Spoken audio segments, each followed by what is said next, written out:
Welcome to Sweet Life Beat Life. We hope this video helps. You start by readying both the headset and account.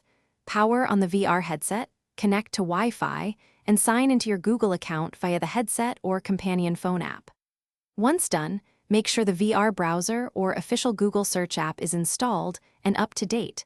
This prevents permission errors and lag. You'll also enable microphone and voice permissions when prompted, because voice search speeds navigation. Now you're set to open Google inside VR and begin searching. You enter a query using voice or the VR keyboard. Voice is faster for long searches, while keyboard is more precise for specific terms. Once results appear, switch between 2D card results and immersive web page view to see content optimized for VR.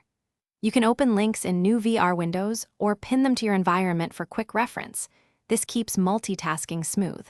As you explore, use gaze, controller, or hand gestures to scroll and select, whichever control feels natural to you. You refine results by adding filters, using exact phrase quotes, or selecting tools like maps, images, or news to narrow content. Once you find a page, use built-in VR tools to zoom, read aloud, or save for later.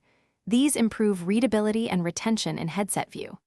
If pages fail to load or performance drops, restart the Google app, verify Wi-Fi strength, and clear the browser cache. These quick steps resolve most issues, so you can continue searching comfortably in VR. Thanks for watching. Consider subscribing if we helped you.